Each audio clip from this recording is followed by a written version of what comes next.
ඉන්නවද දැනටමත් අපේ නම් අඩු ආදාන ලෑස්තුවේ වැඩි ආදාන ලෑස්තුවට දාලා මොකද්ද බං අර උකට වෙලා තියෙන්නේ? ඌ ගමේ മന്ത്രി වගේ ඉන්නේ. පෙරේද වෙලු මට ටෝක් කරලා ගියා. ඒ ඔක්කොහෙට ටෝක් කරයි සුමනා කමාරා තියෙනකල තව පොඩ්ඩක් හිතලා බලන්නේ කියලා ගියේ. මූ යකෝ ඔන්න පුතෝ වල්ලූර හක්කකට ඉල්ලගෙන කටේ දා ගන්න හදන. වලා මුක්කුවට කිසු හැදීගෙනවත් වෙනවද? මේ chance එක නම් මග අරවන්න හොඳ නැහැ. ඉඩමක් කඩමක් උගස් තියලා හරි ඔය මංගල්‍ය කරවන්න උක්කුව උනන්දු කරවන්න. මං කියන්නේ නැන්දම් මේ උක්කුවයි කියන්නේ 1000කින් හොයාගන්න බැරි හොඳ කොල්ලෙක්. මුදුම ගතිගමන උට තියෙන්නේ අම්මා පොහොඳේ. ඔව් ඉතින් බත් එකකට කසිපු වෙන එකාගේ වැරදි උඹට කොහොමද පේන විදියක් නැහනේ. ඇතින් උඹට පිනට කසිපු දෙක දෙන්න එකක් ඉන්නවනේ. ඒ වුණාට ඔහේ ඒ කාරණේ ගැන තව පොඩ්ඩක් හිතලා බලන්න. මොකද? නෑ මං කිව්ව කියපු කාරණේ. කියන්නේ?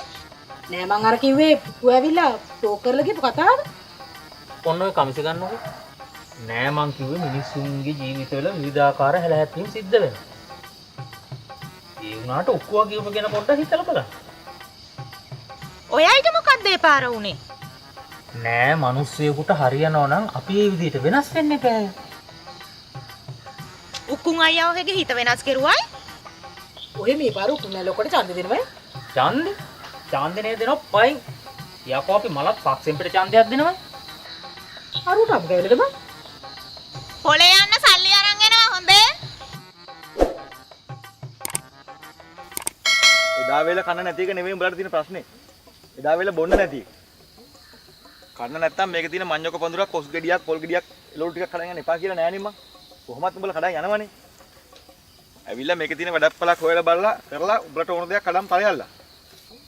වැඩක් තියෙන වෙලාවට උඹලා හොය හොය ගම වටේ වැඳ වැඳ පස්සෙන් එන්න බෑ මට. පුලිය කරන්න නෙවෙයි. උඹ ඒක කඩප්පුලි කතා අහන එක තමයි කරන්න බෑ. ඔව් සාන්තයි හිටියනම් කිය අම්මා බොහොඳයි කිය. කඩප්පුලි කතා අහන්න බැරි නම් කඩප්පුලි වැඩ නොකර ඉඳපළ. අපි කඩප්පුලි වැඩ කරනෝයි. ආ කියපම් බලන්න අපි කරන කඩප්පුලි වැඩේ මොකද්ද කියලා. රෙද්ද රෙවිල ඉද්දිත් වලව් වල වලං හොදන එක තමයි. වලං හොදන කලින් පුක හොදගෙන ඉඳපන්. එතකොට උඹ හොදන්න වලව් වල බලන්න නෙවෙයිද? අපේ ලොක්කලා වලව්කාරයෝ නෙමෙයිනේ. රටට හොදක් වෙනවා නම් අපිට උලත් එකයි පිලත් එකයි. මේ සැරේ පිලුණු පල්ලෙහාට වැටෙන්නේ. ඔන්න බලන්නකෝ මේලේ ලොක්ක ඔන්න මාස 6ක් කො. බෑ කියාගෙන නෙයි අපේ ලොක්කා කාර. ඔයලා ලොක්ක ළඟට නෙවෙයි. මේ සැරේ අපේ ලොක්කට කතා කරලා දෙන්න මිනිස්සු හොඳේ. උඹලා ලොක්කට නම් දෙන්නේ නැහැ. යකෝ රූපානි සංවාදකට එන්න බය කඩපුණා රට පාලනය කරන්න. ඇරිස්ටෝටල් ඇවිල්ලා. ඒ වරෙන් උක්කුම් කහඩ්ඩි ගබ්බන වතුර ටික ලිපේ තියපන්. ඵලයක්.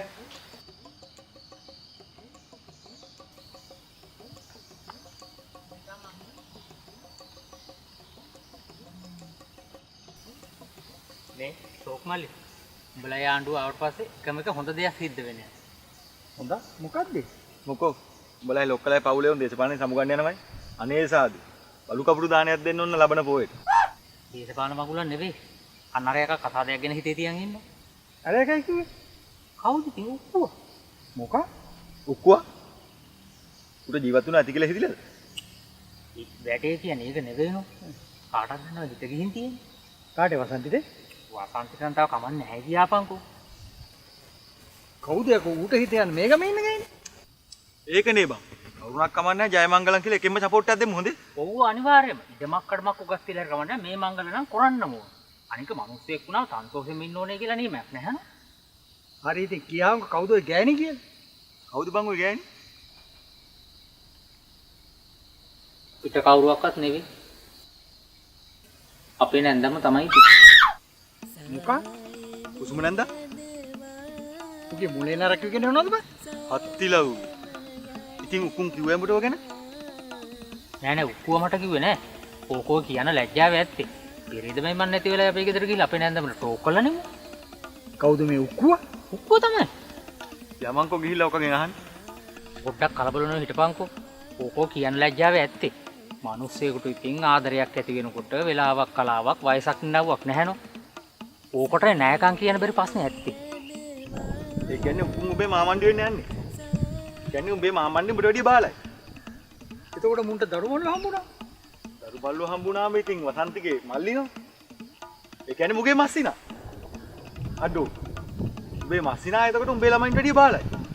යකෝ මේ ඥාතිකම් ගැන කල්පනා කරන්න ගියා මොලේට හමනල ගැටේ වෙන්නේ. යමන් යන්න ඕන තේ ටිකක් බොන්න. මේ මං ගලනම් කොහොම හරි කෙරෙන්න ඕන.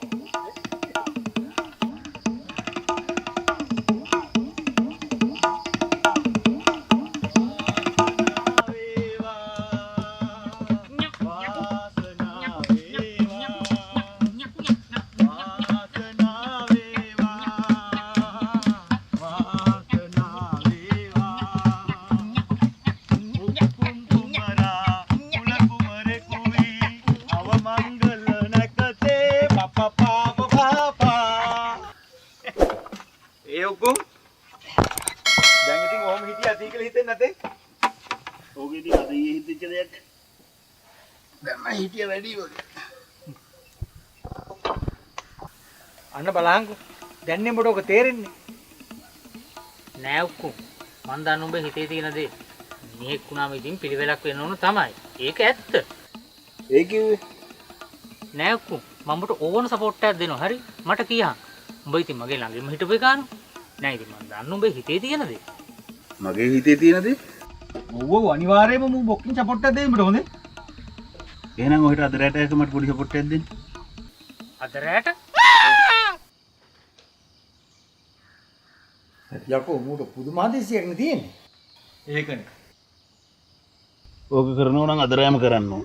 නැත්තම් ඒක කෙරෙන්නේ කෙරෙන්නේ? හරි උඹට අද රෑමේ කරන්න ඕන. නැහැ. අද රැම ගහලා දාන්න ඕන. යකෝ පුදුම අසහනකාරයෙක් නේ. ඉතින් උඹට ඔක අද රෑම කරන්න ඕනේ. කොයි පිටියාගෙන කරන්නේ? ගමේ ගහක් ගලක් බෝක්කුවන් අර ගහන්න ඕන. කසාදයක් බඳින්නක් කලින් යකෝ කසාද බඳින්න කලින් නෙවෙයි බං කැන්ඩන් යන කලින් කියන කතාවද මේ කියන්නේ. ඒ කියන්නේ වයස කෙනා හිතපන්. ගහක් ගල බෝකෝ ගාන තියන් කරන කතා කරන්නේ. මේ උක්කු. ඔයගේ තුප්පහි වැඩට නම් මට සපෝට් කරන්න බෑ හොඳේ. කාරණා කටයුතු කතා කරලා පිළිවෙලකට අද රෑම උනත් කමන්නේ යන්න කතා කරලා අරන්පලයන් හරි. අරන් යන්න.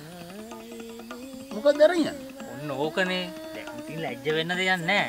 අපි දන්න ඕනේ කාරණාව. කාරණා? මොකද්ද කාරණා? මොකද්ද ඉතින්? අපි නැන්දමගේ පළහිලව මිසක්. නැන්දමයි පළහිලා වෙ කිව්වේ. ඇයි උඹ ඊයේ පෙරේද අපේ ගෙදර ගිහිල්ලා අපේ නැන්දමට ටෝක් කළද බුණ?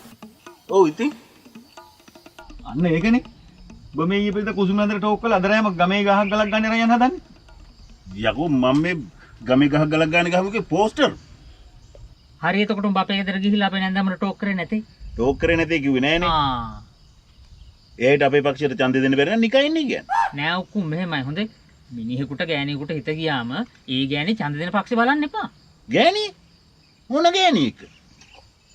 ඇයි කුසුම? ඔබ කුසුම ඇඳලා ටෝක් කරේ කැන්ඩන් ගැන හිතාගෙන නෙවෙයි. කවුද මම? මොකද ඔය තුප්පහේ කතාව කිව්වේ? මෙන්න ඌ කිව්වේ. ඒ ඉතින් අපේ නැන්දමගේ බහවසවිල ටෝක් කරලා ගියයි කියලා. මේ සාන්තයි ලැජ්ජකුණ හරප කියන්න ලෑස්ති වෙන්න හොඳේ. මං ගිහින් ටෝක් කරලා තමයි අපේ පක්ෂයට ඡන්දයක් ගන්න. යකෝ මේ කැන්වස් ඉන්නේ ගෑනු ගන්නේ. මම මගේ ජීවිතේට ගෑනුන්ට මේ ලැජ්ජපල හිලෝ කරන්න ගිහලා නෑ හොඳේ. පෙන් හිත සිදුනා රත්තරනේ මට දුක හිතුනා රත්තරනේ. අපේ උන්ට මගුල් පිටින් නෑ බා. ඔව් අර ඔහෙට බලන්න ගිහුව මගුලත් හැතම් භාගයටදී අල්ල හිටියේ නැහැ නෝ.